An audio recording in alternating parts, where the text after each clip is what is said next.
ጠብቂ። ምንድን ነው ጥያቄሽ? አብዱ ይሰማል?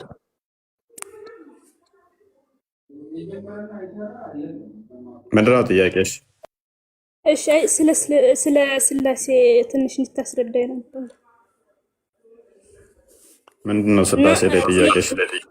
ኦኬ፣ ስላሴ ላይ ጥያቄ ስላሴ የነቢያት አስተምሮ ነው ወይ የሚል ነው ወይም አይደለም? በሚገባ እሺ፣ አንድ ነቢይ አምላክ አንድም ሶስትም ነው ብሎ የሰበከ ካለ ማስረጃ ምንድን ነው? አንድም ሶስትም። እሺ፣ በቃ ከዚህ በፊት ስለ ስላሴ ስለማላቅ ስላሴ ማለት ምን ማለት ነው አንተ ንገረኝ፣ እኔ ስለማላቅ። ኦኬ፣ ስላሴ ማለት ምን ማለት ነው? ስላሴ ማለት እንትና ትሄድበታለህ ታላቁ ምናልባት እንደው ቶፒኩን እንዳታስቀይረን የተወሰነች ደቂቃ እንንገራትና ወደ ቶፒካችን እንመለሳለን። በቃ ጠራ አድርጎ መለስ ነው። እሺ ፖዝ ላይ ነሽ፣ ተመለሺ። ላንቺ ነው የምንጠይቀው፣ ሌላ አጀንዳ አትቀበይ። ተመለሽ፣ ሚውት አድርገሽ ስሚ። አሊማ እሺ፣ ስላሴ ማለት ሶስትነት ማለት ነው። ቀጥታ ቃሉ ሲተረጎም ልዩ ሶስት ማለት ነው። በአንድ መለኮታዊ ባህሪ ውስጥ ያሉ ሶስት ህልዋን አካላትን የሚያሳይ ነው። ይሄ ነው ስላሴ ማለት። ቴንክ ዩ። ተመልሶልሻል።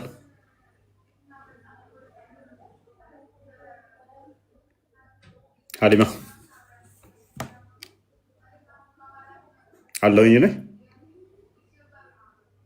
አለፈንት ያ ናችሁ። ሰላም ክርስቶስ ይብዛላችሁ። ሰላም ልበላችሁ። በዚሁ አጋጣሚ ሁላችሁንም ሰላም ብያለሁ። ሰላም ብያለሁ።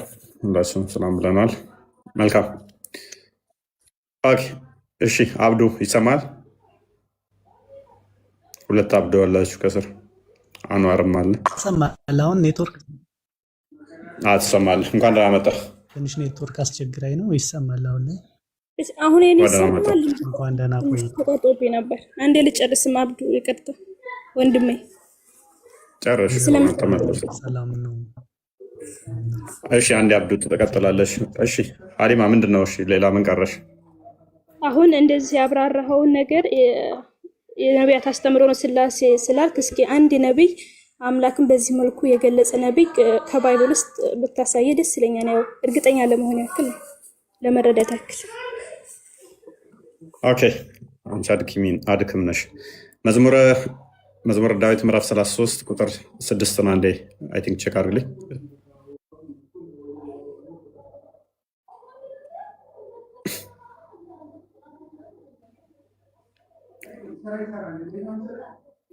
ኦኬ በእግዚአብሔር ቃል ሰማያዊ ጸኑ፣ በእግዚአብሔር ቃል ሰማያዊ ጸኑ፣ ሰራዊታቸው ሁሉ በአፍ ውስጥ ትንፋስ ይላል አይደል? ታዲያ እዚህ ላይ ለስላሴ ማስረጃዎቹን አልገባም። አዳምጫ ግልጽ እንዲሆንልኝ ሰማዮች በማን ቃል ጸኑ ይላል? በእግዚአብሔር ቃል ይላል።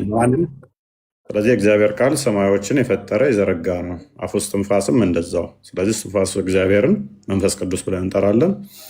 ቃሉን ደግሞ ወልድ ወይንም ደግሞ ልጅ ብለን እንጠራለን። ኢዮብ ምዕራፍ 33 ቁጥር 4 አንዴ ክፈተው፣ ተፈጠን አድርገው።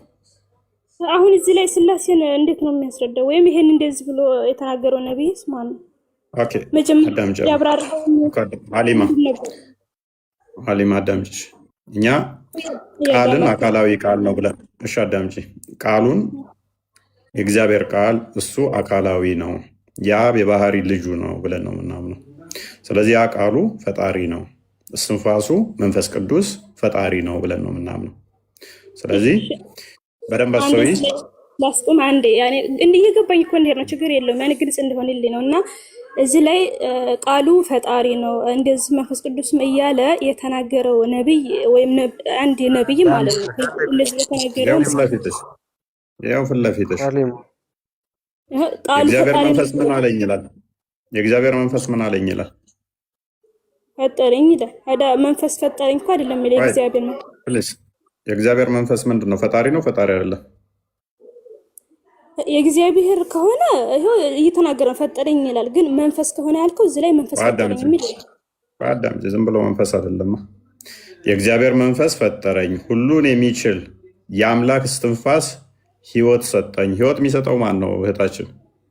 የአምላክ ነው። የአምላክ እስትንፋስ ነው እንጂ እስትንፋስ ህይወት ሰጠኝ የሚል የለም። አዳምጪ ፕሊስ፣ አዳምጪ። ወየደም እኮ የአምላክ እስትንፋስ ህይወትን ይሰጣል አይደለ? አዎ የአምላክ የሚለውን አስመርብታ ችግር የለውም እኮ አዳምጪ። የአብ የባህሪ ህይወቱ እስትንፋሱ መንፈስ ቅዱስ ብለን እንጠራለን። እሱን ህይወት ይሰጣል፣ ይፈጥራል፣ አካላዊ ነው ብለን እናምናለን። የአብ የባህሪ ቃሉ ልጁ እሱ ይፈጥራል። ልክ አንቺ ቁርአን ያለ ቃል ነው ፍጡር አይደለም ብለሽ እንደምታምኚ እኛም ደግሞ ምን እናምናለን? የእግዚአብሔር ቃል እርሱ አካላዊ ነው፣ ዝሮ አይደለም፣ እንደ ሰው በአየር ላይ የሚፈስ ዝሮ አይደለም፣ መፍጠር የሚችል አካላዊ ነው። ስለዚህ የእግዚአብሔር ቃል ፈጠረኝ፣ እግዚአብሔር ቃል ፈጠረ ሰማዮችን ሲል ቃሉ ፈጣሪ ነው፣ እስትንፋሱ ፈጣሪ ነው። ስለዚህ ምን እናምናለን?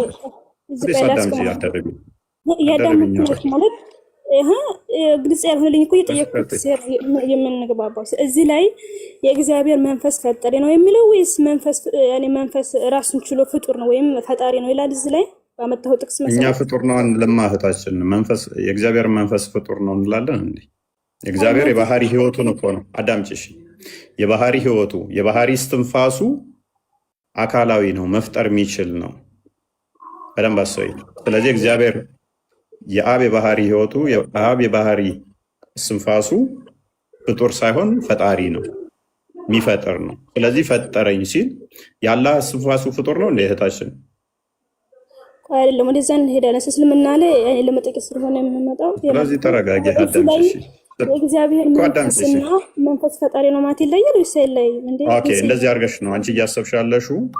ሶስት የተለያዩ ዲስቲንክት የሆኑ እንደኔ እንደ አንቺና እንደ ታላቁ ጅብሪል እርስ በርሳቸው ማይገናዘቡ ዛጋ ቁጭ ያሉ አካላትን እየፈለግሽ ነው። እኛ ምን እናምናለን መሰለሽ?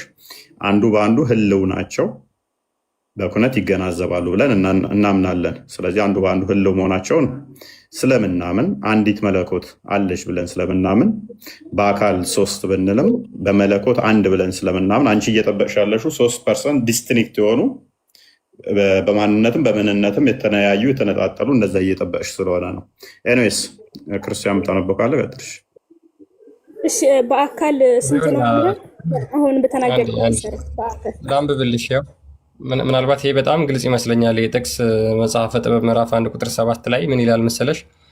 የእግዚአብሔር ሕይወቱ መንፈስ ቅዱስ በዓለም መልቷልና ዓለምን ሁሉ የፈጠረ እርሱ ነገራቸውን ፈጽሞ ያውቃል ይላል።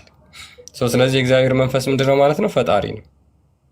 ልክ ቃሉ ፈጣሪ እንደሆነው መንፈሱም እንደዚሁ ፈጣሪ ነው። ነገር ግን አካላዊ ነው ብለን እኛ እናምናለን። እግዚአብሔርና መንፈሱ ይለያያሉ ወይስ አይለያዩም? እዚህ ላይ በመለኮት አንድ ነው ጨዋታችን።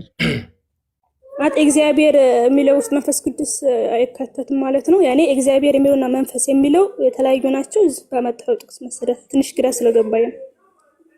በምንድን ነው ሳይለያዩም ይለያያሉ የምትይው? የእግዚአብሔር ሕይወቱ መንፈስ ቅዱስ በዓለም መልቷልና ዓለምን ሁሉ የፈጠረ እርሱ ነገራቸውን ፈጽሞ ያውቃልና ይላል። እዚህ ላይ የእግዚአብሔር አለና መንፈስ ቅዱስ አለና እግዚአብሔርና መንፈስ ቅዱስ የተለያዩ ናቸው ወይ ነው ጥያቄ።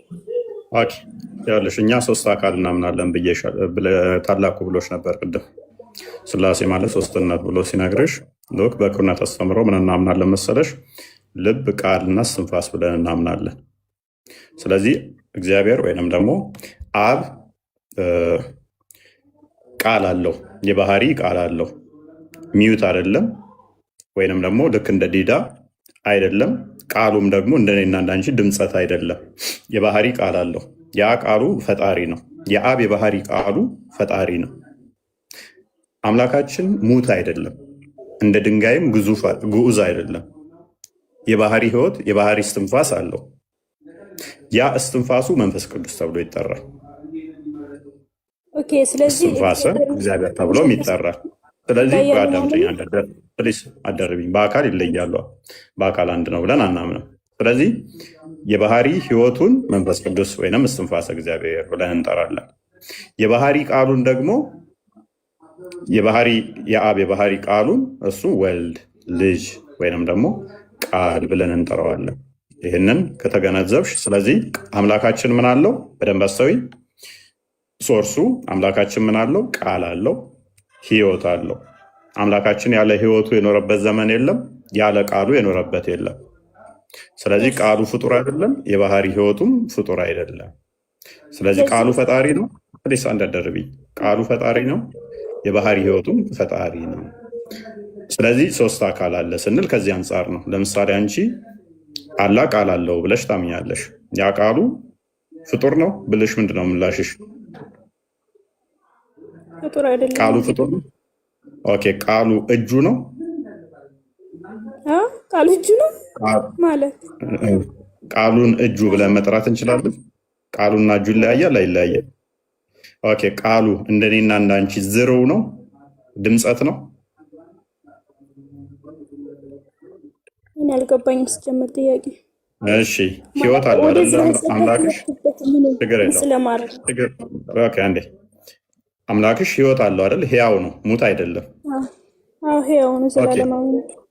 ዘላለማዊ ነው፣ ህያው ነው። ያ የባህሪ ህይወቱ እጁ ነው ወይንስ እግሩ ነው ወይስ ይለያል? የማይነጣጠል ምን እጁ ምናምን። ጎበዝ።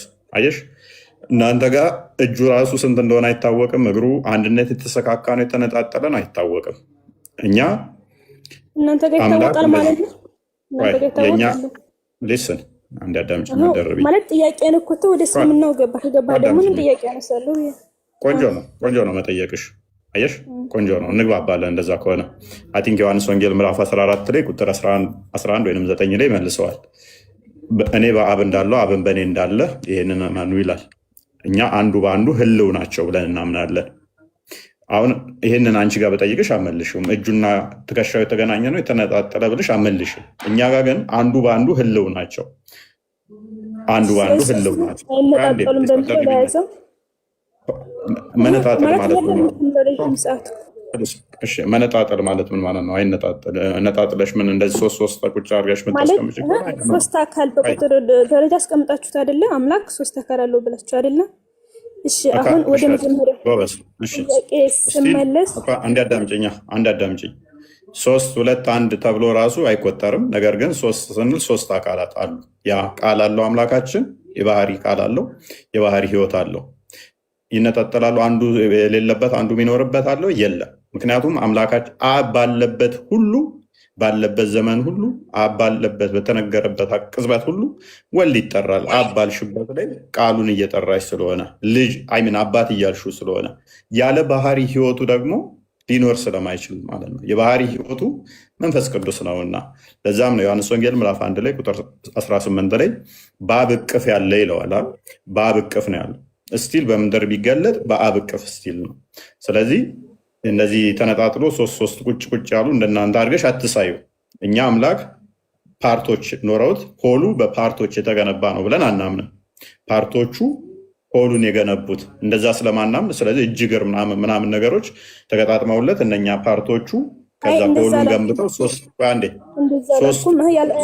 እንደዛ የተገነባ ስለሌለ ማለት ነው። ስለዚህ በቃ ሎንግ ስቶሪ ሾርት አምላካችን ቃል አለው፣ ቃሉ ፈጣሪ ነው። አምላካችን የባህሪ ህይወት አለው፣ የባህሪ ህይወቱ ፈጣሪ ነው። ስለዚህ ሶስት ስንል ከዚህ አንጻር ነው። አንድ መለኮት፣ አንዲት አገዛዝ፣ አንዲት ስልጣን አለ። ዳሴት ወደ ቶፒክ መልሰው ክርስቲያን። ስለዚህ አንድ አካል አንድ አምላክ ሶስት አካል አለ ማለት ነው አይደለም? ይሄን ልረዳ ያለ መረዳ አንድ አምላክ ሶስት አንድ ብቻ መጨረሻ ያኔ አምላክ ሶስት አካል አለው አይደለም? በዚህ ላይ ልረዳ። ኦኬ፣ አምላክ ሶስት አካል አለው። እንደዚህ ቃል በቃል እናንተ እንዳልከው አምላክ ሶስት አካል አለው ብሎ ያስተማረ ነብይ ካለ ደግሞ ይበልጥ ግልጽ እንደሆነልኝ ሰጠኝ መረጃ ሰጠንሽ። አሳየንሽ። አሁን መጽሐፍ አሳየንሽ። አይ አይደለም ያኔ የተለያየ ቦታ እያመጣችሁ ምናምን ሳይሆን ልክ አሁን አንተ እንዳልከው ለኔ እንደገባኝ አንድ አምላክ ሶስት አካል አለው ብሎ ያስተማረ ነብይ እንደዚህ ያለ ማለት ነው። ጎበዝ። ስለዚህ ምን ሰጣንሽ? አንዴ ማቴዎስ ወንጌል ምዕራፍ 28 19 ላይ ክርስቶስ ራሱ ነግሮናል። አንድ ሁለተኛ ደጋግሞ ክርስቶስም ይህንን አስተምሮናል። ዋናው ነገር ፕሊስ አደረቢን አምላካችን ቃል አለው። ቃሉን ልጅ ብለን እንጠራለን። አምላካችን የባህሪ ሕይወት አለው። የባህሪ ሕይወትን መንፈስ ቅዱስ ብለን እንጠራለን ብዬ ደጋግሜ ተገባብተናል። 3 የሚለውን የፈለግሽው እንግዲህ ሂዱና አሕዛብን ሁሉ በአብ በወልድ በመንፈስ ቅዱስ ስም እያጠመቃችሁ ያዘዘዋችሁን ሁሉ እንዲጠብቁ እያስተማራችሁ ደቀ መዛሙርት አድርጓቸው፣ እኔም እስከ ዓለም ፍጻሜ ድረስ ሁልጊዜ ከእናንተ ጋር ነኝ ብሎ ክርስቶስ ዘግቶልናል። በማን በአብ። የኔ ጥያቄ እኮ አምላክ 3 አካል ያለው ማለት ነው። በእናትሽ አዳምጪኝ። በዛው ግን ተዘጋጂ። አላህ ስንት አካል እንዳለው የነገረሽ ካለ እስቲ ታዘጋጅልናለሽ። አላህ ስንት አካላቶች አሉት? ስለዚህ 3 አካላቶች ነው የተጠሩት በሚገባ በአብ በወልድ በመንፈስ ቅዱስ ብሎ ክርስቶስ ነግሮናል። የመጨረስ እኮ አላህ ስንት አካል እንዳለው የተናገራለ። ልጠይቅ እንጂ ልጠይቅ አይደለም የገባው። ክርስቶስ ነገረን እኮ ነገርኩሽ እኮ ክርስቶስ ራሱ በስጋ የተገለጠው አመሰግናለሁ። የመጨረሻ እኮ ነው። አደርቢ አንዴ በስጋ የተገለጠው ክርስቶስ ነገረን። ስለዚህ እሱ ከነገረን እሱ ከገለጸልን ውጭ ሌላ ገለጻ አንፈልግም። ደጋግሞ ነግሮናል ይሄንን ደግሞ። ስለዚህ አሁን አንቺ ጋር ቆይ አዳምጪ። አንቺ ጋር አልጨረስኩም። ቆይ ተጀምሮ ያላለቀው አላህ ፕሊስ ተጀምሮ ያላለቀውን አላህ ለምሳሌ ነይ ከፍ በይና አንቺ አሁን ቆይ ተረጋጊ ነው። ቆይ ፕሊስ አንዴ ለምን ፓኒክ የምታደርጊው? ለምን ፓኒክ ታደርጊ? ተረጋጊና ቆይ አዳምጪ ፕሊስ። አላህ ጭንቅላት ይኑረው አይኑረው አናውቅም ብለው ነው ያመለኩት ወይንስ? ፕሊስ አንዴ ተረጋጊ። ነቢያቶች አምላካችን ጭንቅላት ይኑረው አይኑረው አናውቅም ብለው ነው ያመለኩት ወይንስ? አካሉ ተውና ዋናው አስተምሮ ስላሴን ፕሊስ ጭንቅላት አልባ ነው ያመለኩት ነቢያቶች ወይንስ ጭንቅላት? ኧረ ተረጋጊ። መልስልኝ ፕሊስ። ኦኬ እሺ በቃ ቴንኪው። ጭንቅላት አልባ ስትከተሉ እንደዚህ ነው፣ እናንተም ጭንቅላት ታጣላችሁ። ነቢያቶች ያስተማሩ ጭንቅላት አልባ አምላክ ነው ብለው ነው። አምላካችን ጭንቅላት ይኑረው አይኑረው አናውቅም ብለው ነው ያመለኩት። እኔስ ቀጥል። በነገራችን ላይ ሙስሊሞቹ በአላህ በጅብሪል እና በመሐመድ ስም ማለት ይችላሉ። አሁን በአብ ወልድ በመንፈስ ቅዱስ የሚለው እንዴት ነው በአንድ አምላክ ባህር ያጽናቸዋል የሚባል የሚለው በጣም ውዝግብ ሲፈጥርባቸው ይታያል። እንደዛ ከሆነ እናንተ በገሌ ስም ማለት በአንድ ባህር የማያጸና ከሆነ በአላህ በመሐመድ እና በጅብሪል ስም በሉ ውስጥ ለምሳሌ እንደው ይህንን ጥያቄ ለወደፊቱ ብናነሳው ነው እንጂ አሁን ይነሳ ማለት አይደለም። ግን ሙስሊሞቹ አስቡበት። በአላህ ስም በጅብሪል ስም በመሐመድ ስም ብላችሁ መማለም ሆነ ማማተብ በእናንተ እዚህ በጸሎታችሁ በሶላታችሁ የምታደርሱትን ያን ረካ ወይም ጁዝ በሱ ማድረስ ትችላላችሁ ወይ? ከዛ ውጭ እንጨርሳለን ማለት ነው። አዎ ካላችሁ ትሪኒታሪያን ትሆናላችሁ፣ አንልም ካላችሁ የኛ ስላሴ ጀስቲፋይድ ይሆናል ማለት ነው። ከዛ ውጭ ወደ ቶፒካችን እንመለስና አንድ ሁለት ሰዎችን እናስተናግድ። ጸይሟ የቅድሟ ልጅ ትመስለኛለች። በታች ነው ወይ ስትባል የወረደችው ልጅ እናስተናግዳት። እሷን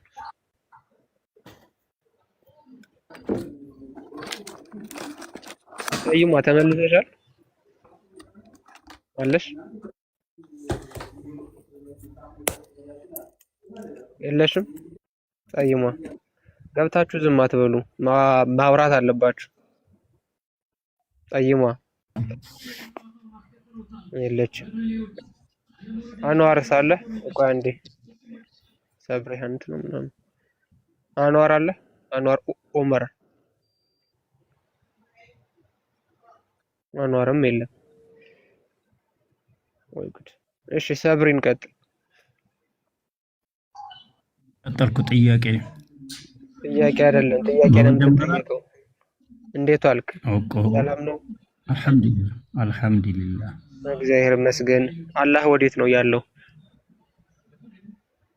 ከአርሽ በላይ ከአርሽ በላይ ያለ ምኑ ነው? እንዴት ምኑ ነው?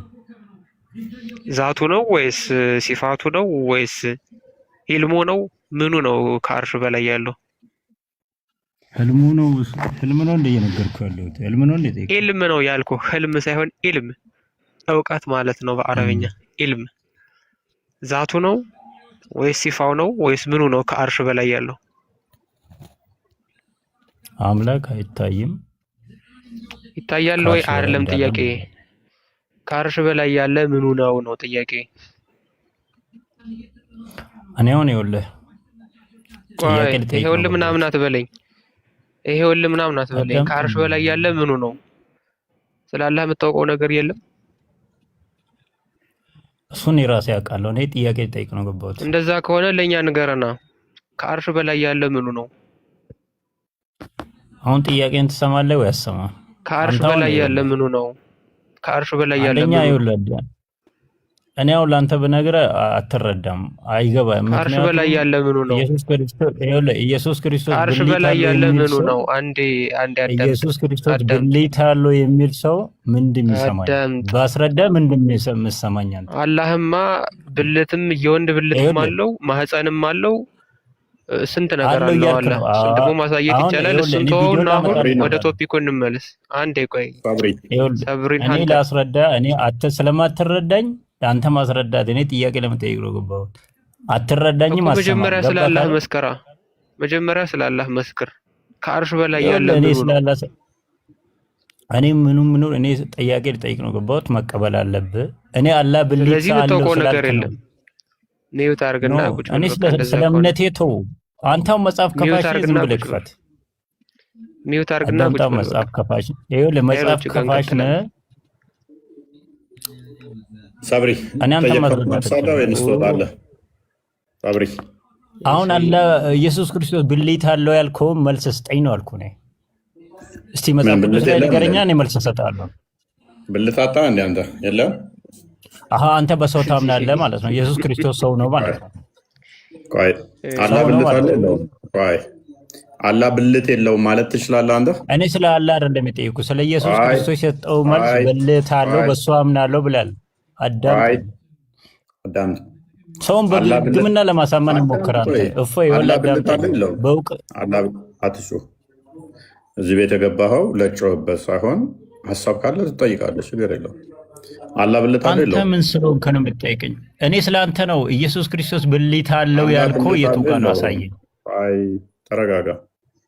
ክርስቶስ አንተ ደንቆሮ ስማኝ። አይ አላህ ነው የገባው መሰለኝ። የገባብን አላህ ነው። ደንቆሮ ብሎ የሚሳደበው እሱ። ተረጋጋ። ቅድሚያ ሰከን በል እስቲ። አንተ ማይክን አንሳና አላህ ብልት የለውም ማለት ነው። እምነትህ ምንድን ነው? እምነትህ ምንድን ነው? አላህ አንተ ማለት ነው ሁለት እግር ካለው እጅ እግር ካለው አንተ ደንቆሮ እምነትህ ምንድን ነው? አንተ ምንድን ነው እምነትህ? ሕግምና ለማሳመን ሞከር። አዳምጥ እንዳብጠት ብልግና። አላህ ብልት የለውም ካልክ እኮ በቃ ስልብ ነው። ምክንያቱም አካላቶች ያጸድቃል። ፓርቶችን ካጸደቅ በኋላ ብልት የለውም ካልክ ስልብ ነው። ማነው የሰለበው አላህን? ማነው ወሽላውን የሰለበው አላህን? የለውም አትላትም መቼም ደፍረን። እኔ ያለውም ያልኩት ደግሞ የአንተ ታላቁ ሙፈሲሮቻችሁ ናቸው። ማማራዚ ነው ያለው። ብልት የለውም ከተባለ እንትን ነው ስልብ ነው ያለው። አራዚ ነው። አለው ካልን ወይኔ ሴት ነው ወይኔ ወንድ ነው። አካል አጽድቀህ ብልት የለውም ከተባለ ግን ስልብ ይሆናል። ኢማጂን ሁለት እግር አቁመለት ብልት የለውም ስትል ስልብ ነው እሱ። ማን ነው እሱ የሰለበው ያለህን ብልት? ሚስት የሚፈልግ እስከምናውቀው ድረስ ወንድ ነው። ሚስት ሳይኖረኝ ልጅ እንዴት ይኖረኛል ብሎ የሚያለቅስ አሌስ ጊዜው ከፍቷል። ሆሞሴክሹዋል ነው አላህ እንዳትሉ እንጂ ወይ ነው ወደ ቶፒክ ማለት ነው።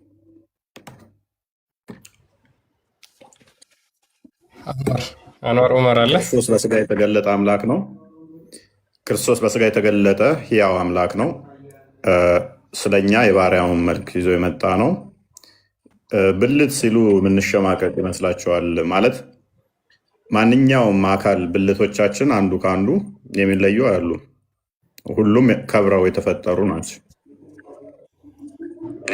እጃችን ከዓይናችን፣ አፍንጫችን ከጥፍራችን፣ ከእግር ጣታችን የሚለይ አይደለም። በክብር የተፈጠርን እስከሆነ ድረስ እነሱ ብልት ትልቅዬ ጸያፍ አድርገውት ነው የሚቆጥሩት። እና ቆርጣ አጥለውም እንዴ ለምን አንጠልጥለህ ትዞራለህ? ለምን አንጠልጥለው ትዞራለህ? ቆርጣ አጥለው ለውሻ አሰጠውም እንዴ? እና እላቸው በዝሙት የዞረ ስለሆነ 4 ተፈቅዶለት 1 ሚስት ያጣ ሁሉ እና አይኑን እና እጁን ሲያየው ደስ ይለዋል፣ ብልቱን ሲያየው ያስጠላዋል ይመስለኛል። እንደዛ አትሁኑ። የትኛውም የሰውነታችን ክፍል በክብር የተፈጠረ ነው። ማይገባ ካደረጋችሁበት ምላሳችሁም ከሆነ ገሃነም ሊከታችሁ ይችላል። ቆንጅዬ አይናችሁም ልጠፉበት ትችላላችሁ አላግባብ ከተጠቀማችሁበት። የትኛውም የሰውነታችን ክፍል በእግዚአብሔር ከብሮ የተፈጠረ እንጂ አንዱ ከአንዱ አካላችን የምንሸማቀቅበት የምናፍርበት አይደለም። የሚያሳፍረው ኃጢአት ስንሰራበት ነው። ይሄ እጃችሁ ከሰራችሁበት ወርቅ ልታፍሱበት ትችላላችሁ። ከሰረቃችሁበት ከርቸሌ ልገቡበት ትችላላችሁ። ከሰጣችሁበት ከመጸወታችሁበት ገነን ልገቡበት ትችላላችሁ። ከዘረፋችሁበት ከነጠቃችሁበት ገሃነም ሊከታችሁ ይችላል። ይሄ ምላሳችሁ እልል ካላችሁበት፣ ፈጣሪን ካመሰገናችሁበት በረከትን ልበሉበት፣ ገነን ልገቡበት ትችላላችሁ። ይሄን አንደበታችሁን ከተሳደባችሁበት፣ ከተራገማችሁበት፣ ሰውን ከሰው ካጣላችሁበት፣ ወንጀል ከሰራችሁበት ገሃነም ትገቡበታላችሁ። ይሄ አይናችሁን አይታችሁ መልካሙን ነገር ካመሰገናችሁበት፣ መልካም ከሰራችሁበት፣ የወደቁትን ካነሳችሁበት፣ አይታችሁ ከመራችሁበት፣ አይነ ስውሮችን ወደ ቀናው ካመጣችሁበት ጥሩ ነገር ልታገኙበት ትችላላችሁ። ይሄን አይናችሁን ተጠቅማችሁ ግን ዝሙትን ወይንም ደግሞ ሌብነትን ወይንም ደግሞ ክፋትን በአይናችሁ ከሰራችሁ መጥፊያችሁ ሊሆን ይችላል። የትኛውም የሰውነት አካላችሁ ብልታችሁም ጭምር በጤናማ ሁኔታ አንድ ለአንድ ጤናማ ልጅ፣ ካህን፣ ጳጳስ፣ ሞሎክሴ፣ አገር መሪ ልትወልዱበት ትችላላችሁ። አላግባብ ካደረጋችሁት ግን ሜይ ቢ በየቦታው ወልዳችሁ ሜዳ ላይ የምትሉት ከሆነ እናትየዋን በረንዳ ወጣ፣ ልጁን በረንዳ ላይ ወድቆ መስትሽ ሚስብ እንትን ሚል እሱም ልጁም ተበላሽቶ እናንተም ተበላሽታችሁ እናንተም ትጠየቁበታላችሁ፣ ልጁንም እናትየዋንም ትጎዱበታላችሁ። ስለዚህ የትኛውም የሰውነታችሁ ክፍል እግዚአብሔር አክብሮ ነው የፈጠረው። አንዱ ከአንዱ ሚናቅ አንዱ ከአንዱ ዋው የሚባል አይደለም። በክብር የተፈጠርን እኛ የክርስቶስ ቤተ መቅደስ ነን። የክርስቶስ እኛ ራሳችን አይደለም ክርስቶስ እኛ ራሳችን የተጠመቅንና ክርስቶስን የለበስን የክርስቶስ ብልቶች ነን። እኛ ራሳችን አንዳችን ለአንዳችን የምንተሳሰብ የከበርን እንደ ማንኛውም ተራ ፍጡር አይደለም። ክቡር ነን እኛ ሰዎች ስንባል። ስለዚህ በአካላችን ልንሸማቀቅበት አይገባም። አልባሌ ካደረጋችሁበት ግን ሊያሳፍር ይችላል። ሌባን ልጅ ያላት እናት ልትከበር አትችልም ማለት ትሸማቀቃለች። ምንም እንኳን እሷ ሌባ ባትሆንም በልጇ ሌብነት የልጇ እጅ ጤናማ ስላልሆነ እና እንደዛ ነው። ኔስ ቀጥሉ። ስለሚያነሱ ነው እነሱ ጋር ያለውን ካለማወቅ የመነጨ ነው። እውነት ለመናገር ቴንክ ዩ ኤኒዌይስ። ፎይ እስኪ ሜይ ቢ አንድ ሰው እናስተናግድና አንዋር አለ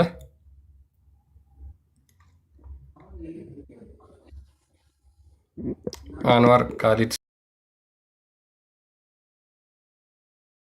ቅድም ስለተሰጠ እድል ሰዓድ አለሽ ሰዓዲ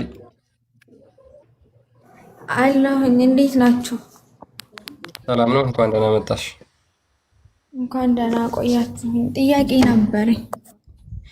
ኦኬ ሜቢ እስኪ እኛ ጥያቄ የነበረው የአላህ አርሽ ላይ ነበርና አላህ አርሽን መቼ ነው የፈጠረው? ነው መጀመሪያ እኔ ጠይቅ አይደል የገባሁት? እኔ መልስልኝና ከዛ መልስልሃለሁ። ስለ አላህ አርሽ ተምራችኋል? ተምረናል። አዎ ኢየሱስ አምላክ አምልኩኝ ያለበትን ቦታ ታሳየኝ ትችላለህ? አንዴ ስለ አላህ አርሽ ምን ተብላችሁ ነው የተማራችሁት? መቼ ነው የተፈጠረው? ለምንድን ነው የሚጠቅመው? አይደለም እኔ የገባሁት ልጠይቅህ አይደለም። መልስልኝና መልስልሃለሁ። ሳዳ እነዚህን አጠር አድርገሽ በአንድ ደቂቃ መልሽልኝና ከዛ በኋላ በትክክል ከመለስሽልኝ አንቺ 3 ጥያቄ ጠይቅኛለሽ። ኖ እኔ አንድ ጥያቄ ነው መጠየቅ የምፈልገው፣ 3 አልፈልግም። መልስልኝና የኔም በአንድ ደቂቃ ውስጥ መልሽልኝ። መልስልኝ። መጀመሪያ ለማወቅ ነው የገባሁት። መልስልኝ። ስለ አላህ አላስተማሯችሁም? እሺ ኢየሱስ አምላክ አምልኩ ያለበትን ቦታ አሳየኝ አንዴ ገልጠህ። ስለ አላህ ተምራችኋል? ስለ አላህ ተምራችኋል? እስኪ አትጨቃጭቂ። ማለት እስኪ ጭንቅላሽ አሁን አንቺ ጭንቅላሽን ተጠቀሚው እስኪ ሳዲ፣ የምሬን ነው የምልሽ። ማለት አንቺም ክፉ አትናገሪ፣ እኔም ክፉ አልናገር። የምትናገሪው አካሄድሽ ልክ ነው ብለሽ ታምኛለሽ? እኔ እኮ ምንም አላልኩም፣ ለማወቅ ነው የገባሁት። ስለዚህ በቃ በጣም ጥሩ። ስለዚህ እስኪ አንቺ አሳውቂን፣ እስኪ ስለ አንቺ አምላክ አሳውቂን። አንቺ አሁን የምታመልኪውን አምላክ ምን እንደሆነ ንገሪን እያልንሽ ነው።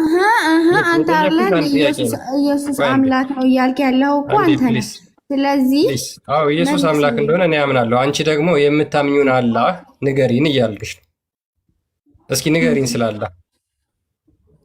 አላህ አርሽ ላይ የተደላደለው መቼ ነው? ይኸውልህ ወንድሜ ማለት ጭንቅላታችሁን እንዴት አድርገው ነው የመረዟችሁ? ቆይ ሙስሊሞች በጣም ይቅርታና ምንድን ነው ጭንቅላታችሁ ውስጥ ያስገቡባችሁ ነገር? እኩል እንደ ዶሮ አትጩሂ ሳዲ፣ ውሾች ናቸው እኩል የሚጮሁት። ስለዚህ እኔ ሳወራ ቢያንስ እኔን በትዕግስት አዳምጭኝና ከዛ በኋላ ደግሞ አንቺ ትቀጥያለሽ። ሰውነን አይደለ? ስለዚህ በየተራ እንደማመጥ። ምንድን ነው ጭንቅላታችሁ? ሰው ብትሆኑ ኑሮ እንደ ሰው ታስቡ ነበረ። ሳዳታችን እኔ አንድ ግራ የገባኝ ነገር ከቅድም ጀምሮ የሚመልስ የለም ክርስቲያን እና በእስልምናቸው ጥርጣሬ ያለባቸው ትክክለኛ መንገድ እንዳልሆነ ያውቃሉ ማለት ነው። ከራሳቸው እምነት በላይ ስለ ሰው እምነት ለመናገር ለማወቅ ያላቸው ጉጉት በጣም ነው የሚያስደንቀው። ስለ ራሳቸው ግን ምንም አያውቁም። አስበዋል። አንተ ትክክል አይደለም ስህተት ነው ብለህ የምትንቀው እምነት ስለ ጣዖት እምነት ሄደህ ስለ እነሱ ንገሩኝ ልጠይቅ ትላለህ ወይ ደግሞ ስለ እነሱ ማብራሪያ ትፈልጋለህ ወይንስ ያንን ጣዖት አምላኪ ስለ ራስህ እምነት ነግረህ ታመጣዋለህ? ይሄ ነው በቃ ሙስሊሞች ጋር ያየሁት ምንድን ነው ስለ እምነታቸው ስለ አምላካቸው አንድ ደቂቃ ማውራት የሚያውቁት ነገር የለም፣ ግን ብዙ ጥያቄ ያላቸው። የምትማሩት በቃ ይህንን ነው ማለት ነው። ሌላ ምንም ትምህርት የላችሁም። ሌሎችን ሄዶ መጠየቅ እንጂ ስለ ራሳችሁ የምታውቁት ታሪክ የለም። ይሄንን ነው የሚያሳየው ካለኝም ልምድ አሁን ራሱ ባየነው ነገር ማለት ነው። ክርስቲያን ያ ምንም ጥያቄ የለውም። እንደዛ ካልሆነ ካልጫኑባቸው እኮ እንደ ጋሪ ፈረስ የጫኑባቸውን አራግፈው ካልሄዱ እስልምናቸው ውስጥ እነዚህ ሰዎች አይቆዩ። ለዛ ነውና እስኪ ሜቢ ካሊድ ዑመር አለ የገቡት ነው እናስተናግድና አቤት አንተን ሳይሆን ነው አጠገብ ያለው እስልምናቸው ውስጥ እነዚህ ሰዎች ካሊል እያደረከኝ ነው እኮ ቆይ አንዴ አንተን አይደለም አጠገብ ያለው ነው ካሊድ አንዴ የሚይዝ አድርግ አንተ እኔ ካሊል ዑመር እሺ ይሰማል ይሰማል አላህ አርሹን መቼ ነው የፈጠረው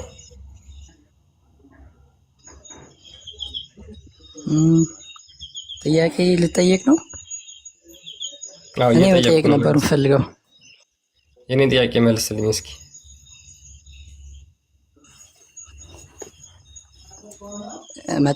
መመለስ እንኳን አልችልም ጥያቄ ነበረኝ ምናልባት ከመለሳችሁ ልዬ ነበር እኔ መመለስ አልችልም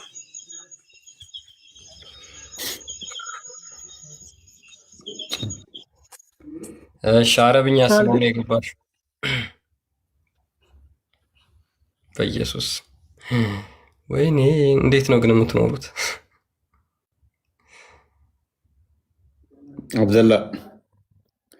አብደላ እና ካሊድ አንዋር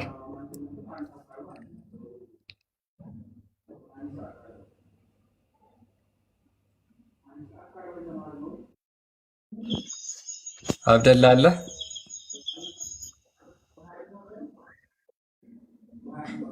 አብደላ ዛሬ በጣም ከስር ራሱ በጣም ብዙ ሙስሊም ነው ያለ። ሙሉ ገስቱ ሙስሊም ናቸው። ሙሉ ገስቱ ሙስሊም ነው። እያየኋቸው እኮ ነው እንዳለ ተደርድረው። አንድ የሚመልስ የለ። ይገባል አይመልሱም። ቀያየርን አየን፣ ምንም ለውጥ የለም። የላኩ ልከው እየጠበቁ ያሉት እንዳለ ሙስሊሞች ናቸው፣ ከመቶ ያላነሰ።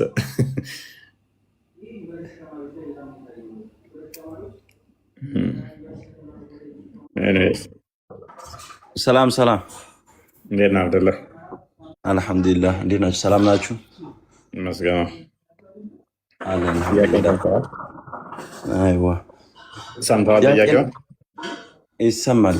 ምን ትላለህ? ጥያቄውን እፎይ ሃይማኖት ሙስሊም ክርስቲያን ነው ወይስ ጴንጤ ነህ? ጥያቄው ላይ ክርስቲያን ነው ወይስ ጴንጤ ነህ? ጥያቄው ላይ ተከፋል። ክርስቲያን። ጥሩ ሀሳብ። አብደላ እስኪ ስለ ግለሰብ ተውና ጥያቄው ላይ አንዴ ፎከስ አድርግ። አላህ ላይ የተደላደለው መቼ ነው?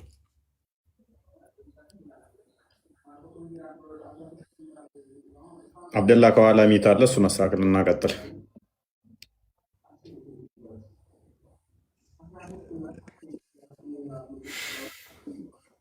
መልሴ እኮ አልጨረስኩም እኮ። መልስ ሳልጨርስ እኮ ለምንድን ነው ሚዩት የምታደርገኝ?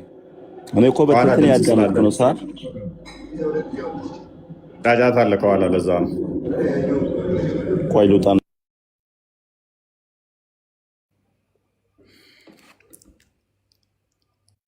በላይነሽ እንዴት ነሽ?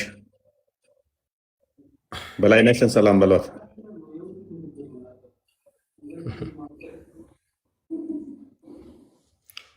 ቤላ ሰላም ብለናል። የምን ቤላ? በላይነሽ ነው እናትና አባቷ ያወጡላት። ቤላ ሚል አማርኛ ስም አለ? እንወራረድ። ቤላ ሚል አማርኛ ስም አለ? እርግጠኛ ነኝ እናትና አባቷ በላይነሽ ብለው ነው ያወጡላት። እንዴት አመሻችሁላችሁ? በልዩ በላይነሽ ቡርቴ ምናምን ነገር እንደዛ ነው የአማርኛ ስሞች። ቤላ የሚባል የአማርኛ ስም የለም። ቢላልስ? ቢላል ሊሆን ይችላል። ምንድነው አንተ ድምጿን እየሰማ ቢላል ይላል። እኔ ደግሞ የተከመረው ፀጉሯን አታይም? እንደሚያንስ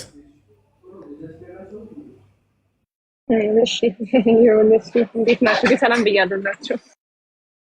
ግምቴ ግን ትክክል ነው። ምን በላቸው? ከስርም አለ በላይ የሚሄድም አለ። በልዩ በላይነሽ ነው የሚሆነው። በቃ በላይነሽ። ቤላ የሚባል ስም የለም። እንግዲህ ሀገር በቀል ነው። ችግር የለም። ሀገር በቀል ነው ስሜ እኮ። በልዩ ነው የሚሆነው፣ ወይንም ደግሞ በላይነሽ ወይንም ቡርቴ ነይ ውሃ አምጪ ብሏል። ቡርቴ ውሃ አምጪ። በላይነሽን በላይነሽ። ይሄኔ እኮ አሁን በላይነሽ የሚባሉት እኮ ይሄኔ ይለፈኝ። ለማንኛውም አታነካኩኝ። እኔስ አንዋር እንኳን ደህና መጣ።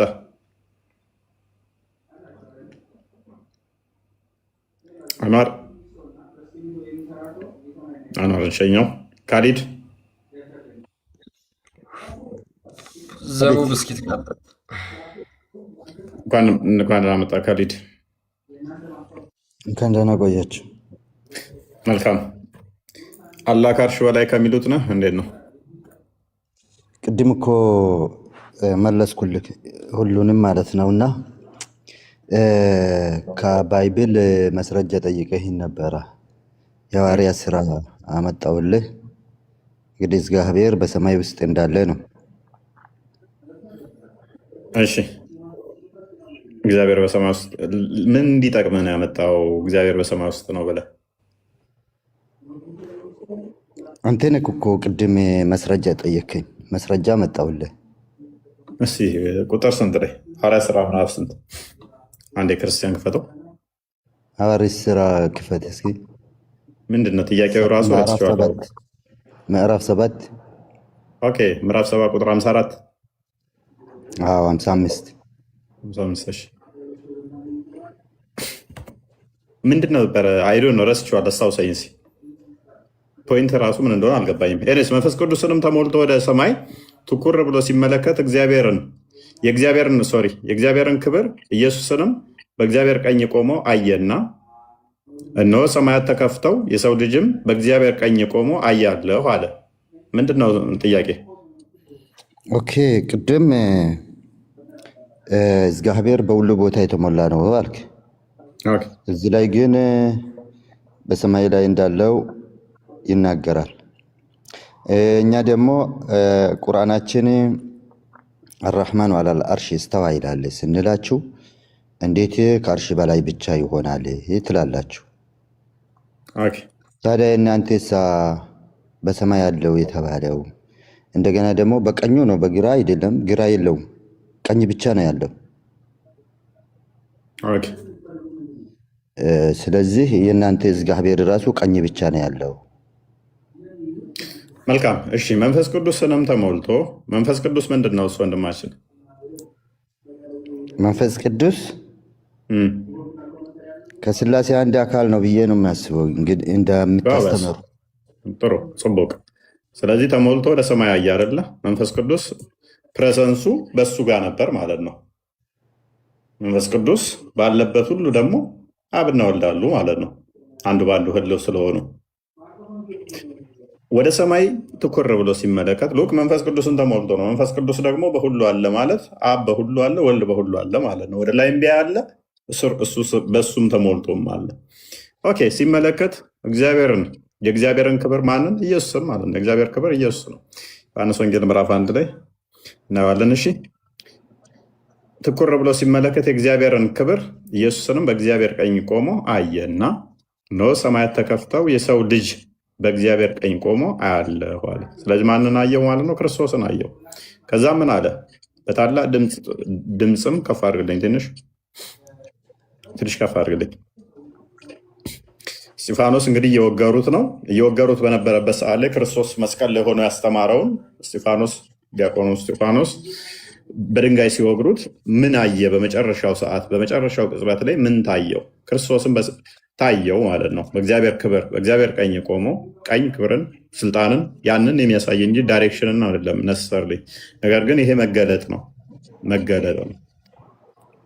በታላቅ ድምፅም እየጮሁ ጆሮአቸውን ይደፈኑ፣ በአንድ ልብ ሆነውም ወደ እርሱ ሮጡ። ከከተማም ወደ ውጭ አውጥተው ወገሩት።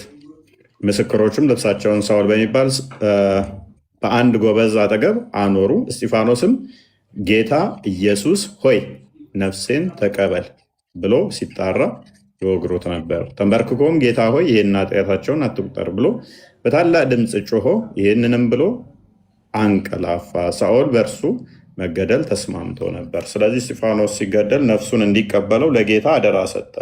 ጌታን በታላቅ ክብር አይቶታል። በእግዚአብሔር ቀኝ ቆሞ አየው። ማን? ክርስቶስን አየው።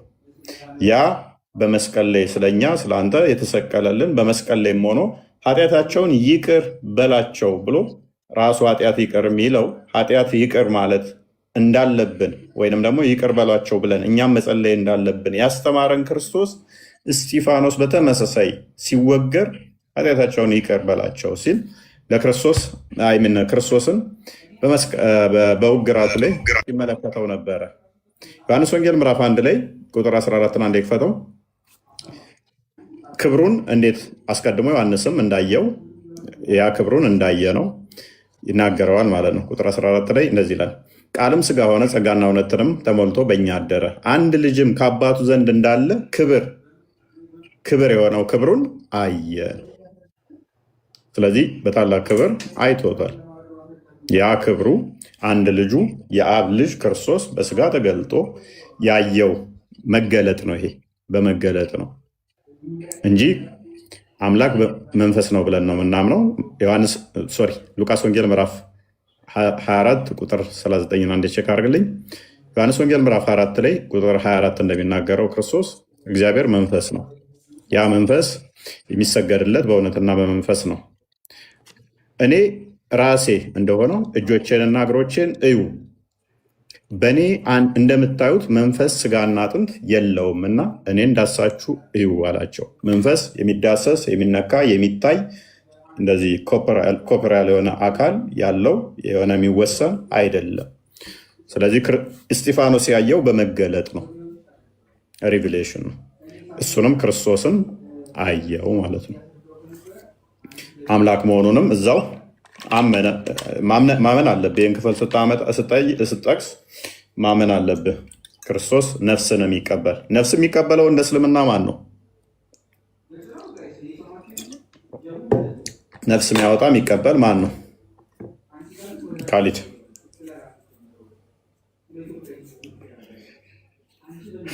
አለ። ኦኬ፣ ነፍስ የሚያወጣ ጌታ ተብሎ ነፍስን የሚቀበል የሚያወጣ ማን ነው? አላህ ነው። እስጢፋኖስ ግን ማንን ነው እያለ ያለው? እዛ ጋ በሞት ጣር ላይ ሆኖ እየተመለከተው ያለው ነፍሱን አደራ የሰጠው ነፍሱን የተቀበለው ማን ነው? ክርስቶስ ነው። እግዚአብሔርን አለ እኮ እግዚአብሔርን ክብር ነፍሱን የተቀበለው ማን ነው? ክርስቶስና ጌታ ሆይ ነፍሴን ተቀበል ያለው እና የእግዚአብሔርን ክብር አለ እንጂ ኢየሱስን አላለም። ሲጀመር የኢየሱስ ስም ራሱ የለም። አለ አላየውም ማለት ነው። አላየውም። ስለዚህ አሁን እግዚአብሔር በሰማይ አለ አይደል እንዴ? የሌለበት የለም። እዛው እኮ አሳየው እኮ መንፈስ ቅዱስ ተሞልቶ ይላል። የሌለበት የለም ስትል እግዚአብሔር ሽንት ቤት ውስጥ ይኖራል? ምን ይገማዋል? ጉንፋን ይዘዋል እና ቆሻሻ ነው እንደ እግዚአብሔር ምን ይገማዋል? እንደ እግዚአብሔር ጉንፋን ይዘዋል? ግማት የሚባል ነገር ለእግዚአብሔር ይነገራል? እንዴት አይነገርም? ምን ይሰራል ከቆሻሻ ቦታ እግዚአብሔር? የሚያቆሽሸው ነገር አለ? በሰይጣን ሆድ ውስጥ ይኖራል? ቆይ የሚያቆሽሸው ነገር አለ ወይ? እና ሰይጣን ውስጥም ይኖራል ማለት ነው። እግዚአብሔር እንግዲህ የሚያቆሽሸው አለ ወይ? ቆይ ክፉ መንፈስ ከራሱ ዘንድ ልኮ ሳውልን አሰቃየ። አንደኛ ሳሙኤል ካዲድ አንደኛ ሳሙኤል አትሩጣ ፕሊስ አትሩጥ። አላህ የሚያቆሽሸው አለ ብለህ ታምናለህ? አላህ ቆሻሻ ቦታ አይገኝም ሲጀመር። አንተን ግን በቆሻሻ ነገር ነው የፈጠረ። እኔ ፍጡር ነኝ። ነገር ግን አሁን እኔ እየጠየቅኩ ያለው እግዚአብሔር ራሱ ክፉ መንፈስ ነው። ክፉ መንፈስ ነው አይደል? እግዚአብሔር ሰይጣን ነው። ኧረ በእናትህ ተው፣ በእናትህ ተረጋጋ። አንደኛ ሳሙኤል ላይ እኮ ሰይጣን ነው ተጨማለቅ። ወይ አላህ ነው ክፉ መንፈስ። ስትናገር ኢየሱስ ከነቆለጡ ይመለካል። ቆለጣው ከዚህ የተሻለ የምታወራው ነገር ላይኖርህ ስለሚችል ከአሁን በኋላ ከስር ብትሆን የተሻለ ነው። ይብቃን። እናንተ ሰዎች ሁላችሁንም ሰላም ብያለሁ። ዘበቡ መዝሙር ያደድ እንኳን ደህና መጣ።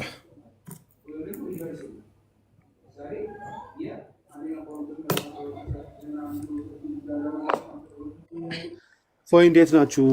አልተመቸኝም፣ እየሰማሁ ነበር ግን ሰላም። ዲያቆን ቀጥል። ታቢን ቀጥል ረበሽኩ። ይቅርታ ሶሪ። ልጅ ምልክት አድርጉና አታስገቡት። በጣም ባለጌ ተሳዳቢ የሚሰድ ነው።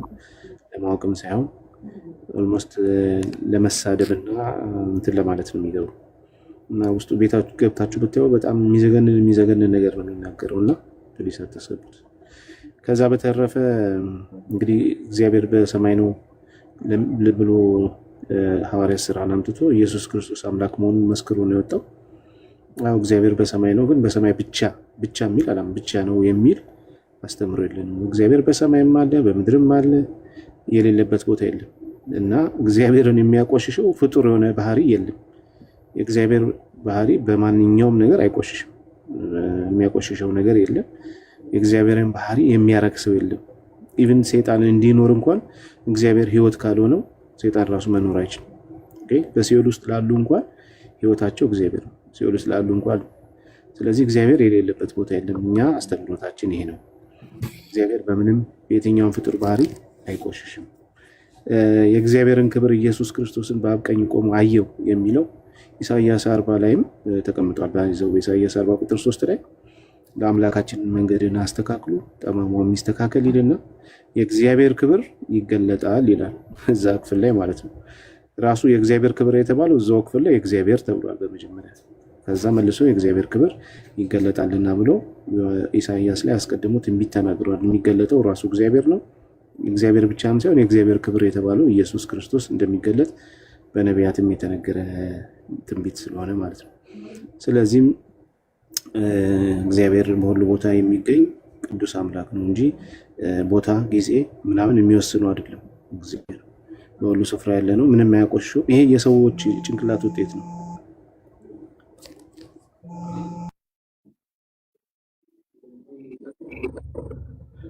ቢኒ ስል ገባበት መሰለኝ። ቢኒ እስኪመለስ ቶሎ ሀሳብ ልስጠፋ እየደከመ ከሆነ ፎዬ ሰላም ብያለሁ። ሁላችሁንም ሰላም ለሁላችሁ። የእግዚአብሔር ሰላም ከኔም ከእናንተ ጋር ይሁን። ሙስሊም ወንድሞቻችን፣ እናቶቻችን፣ ወገኖቻችን ሰላም ብያለሁ። ሁለት ነገር ብቻ ላስቀምጥ ፎዬ። የመጀመሪያው ነገር ወንድማችንን በጣም በትህትና በጨዋ ደንብ እያስረዳሁ ነው። ለምን መሳደብ እንደፈለገ አልገባኝም። በጣም በጨዋ ደንብ ነው እያስረዳ ያለውና ወደ ስድብ ለምን እንደሄደ አልገባኝም። ጥያቄውን ስለመለስክለት ተናዶ ነው ተበሳጭቶ ነው አይ ሃቭ ኖ አይዲያ። ግን ፕሊዝ ሰው እድል ሰጥቶ ሲያናግራችሁ፣ በጣም በትህትና ሰው ሲያናግራችሁ፣ አክሮ ሲያናግራችሁ ተጠቀሙበት ያን እድል። ዝም ብሎ ወደ ስድብ ምናምን መሄዱ አይ ዶንት ቲንክ ፌር አይደለም። የመጀመሪያው ምክሬ ይሄ ነው። ሁለተኛው ቀኝ የሚለውን ነገር ጥቂት ነገር ጥቅስ ልስጥ ብዬ ነው። እፎይ እንዳለው ቀኝ ሲባል ለእግዚአብሔር በእስልምና ወንድሞቻችን እንደሚያስቡት አይደለም። ለምሳሌ አላህ ቀኝ እጆች አሉ ሲባል በቃ እጅ ነው እጅ ነው። የሰው አይመስልም፣ የፍጡር አይመስልም፣ ግን እጅ ነው ተብሎ ነው የሚታሰበው። እጅ ነው አለቀ። ምሳሌ አይደለም ብለው ነው። ኦፍኮርስ በዚህ ላይ ዋሃብያና ሀባሽ የራሳቸው አመላከት ያስቀምጡ ይሆናል። ወደ መጽሐፍ ቅዱስ ስንመጣ ግን ለእግዚአብሔር ቀኝ የሚለው ሲነገር ኃይልን ነው፣ ስልጣንን ነው፣ ገዥነትን ነው። ምክንያቱም መጽሐፍ ቅዱሱ የእግዚአብሔርን ኃይል የእግዚአብሔርን ገዥነት በምሳሌ ስለሚያስቀምጠው። ለምን በምሳሌ ያስቀመጠው? ጸሐፊዎቹ ሰዎች ስለሆኑ። ጸሐፊዎቹ አሁን የእኛ መጽሐፍ ቅዱስ ከሰማይ ዱብ ያለ አይደለም። ስለዚህ ጸሐፊዎች ስላሉ ጸሐፊዎቹ ደግሞ የእግዚአብሔርን ነገር ማስረዳት የሚችሉት ሰው በሚረዳው አቅም ነውና የእግዚአብሔርን ኃይል የእግዚአብሔርን ስልጣን የእግዚአብሔርን ገዥነት ለመጥቀስ በኃይል የሚለውን ያስቀምጣሉ፣ ቀኝ የሚለውን ያስቀምጣሉ። ክርስቲያን ሶስት መጽሐፍ ቅዱስ ጥቅስ ልስጥና አልጨርስ የምታሳያቸው ከሆነ ብዬ ነው። የመጀመሪያው ዘጸአት 15:6 ላይ ያለውን አሳያቸው አንዴ። ዘጸአት 15:6 ቶሎ ጥቅሶችን ልስጥና ቀኝ የሚለው ነገር ሲነገር እንዴት እንደሆነ ትርጓሜው እንደትፈልጌ ነው። እፎይ ሸሚዝ ግን ታምራለች፣ ትነግረኛለህ በውስጥ የት እንደገዛት። እሺ ምን ይላል? አቤቱ ቀኝ በኃይል ከበረ፣ አቤቱ ቀኝ ጠላትን አደቀቀ ይላል። አሁን እዚህ ጋር ቀኝ የተባለው ምንድን ነው? ኃይሉ፣ የእግዚአብሔር ስልጣኑ፣ የእግዚአብሔር የመግዛት የመቅጣት የማዳን በእግዚአብሔር ላይ በሚገዳደሩ በእግዚአብሔር ሰዎች ላይ በሚገዳደሩ እግዚአብሔር ቀጭ እንደሆነ ለማሳየት ምን አለው? ቀኝ፣ በቀኝ ኃይል ይላል። አቤቱ ቀኝ ጠላትን አደቀቀ ይላል። ስለዚህ ቀኝ ሲባል እዚህ ጋር የዳይሬክሽን ጉዳይ አይደለም ማለት ነው። ኦኬ፣ የዳይሬክሽን ጉዳይ አይደለም። ለምሳሌ አላህ ቀኝ እጅ አለው ሲባል በቀኝ በኩል ያለ እጅ አለው ማለት ነው። በቀኝ ሳይድ በኩል በቀኝ ቦታ በኩል ልክኛ ቀኝና ግራ እጅ እንዳለን ቀኝ እጄ በቀኝ ዳይሬክሽን ነው የሚገኘው፣ ግራ እጄ በግራ ዳይሬክሽን ነው የሚገኘው። ለአላህ ቀኝና ግራ ሲባል ዳይሬክሽን ነው። ለእግዚአብሔር ግን ቀኝ ሲባል ግን ዳይሬክሽን አይደለም፣ ይልቅ ኃይል ነው፣ ስልጣን ነው፣ ገዥነትን የሚያሳይ ነው ማለት ነው። ዘጸአት 15:6 ያዛችሁ። ቀጥሎ ደግሞ መዝሙረ ዳዊት መዝሙር 118 ቁጥር 16 መዝሙር 118 ቁጥር 16 እሺ ምን ይላል? የእግዚአብሔር ቀኝ ከፍ ከፍ አደረገችኝ፣ የእግዚአብሔር ቀኝ ኃይልን አደረገች ይላል። የእግዚአብሔር ቀኝ ምን አደረገች? ከፍ ከፍ አደረገች። የእግዚአብሔር ቀኝ ምን አደረገች? ኃይል አደረገች ይላል። ስለዚህ ቀኝ ሲባል ለእግዚአብሔር አሁን ምን ማለት ነው? ኃይል፣ ስልጣን ነው እንጂ የዳይሬክሽን ጉዳይ አይደለም። ለምሳሌ እግዚአብሔር በቀኝ እጁ አደቀቃቸው ሲባል እግዚአብሔር ቀኝ እጅ ያለው ለማለት ሳይሆን በኃይሉ በብርታቱ አደቀቃቸው አጠፋቸው ማለት ነው። እሺ የመጨረሻው ጥቅሴ ትንቢተ ኢሳይያስ ምዕራፍ 41 ቁጥር 13 ትንቢተ ኢሳይያስ ምዕራፍ 41 ቁጥር 13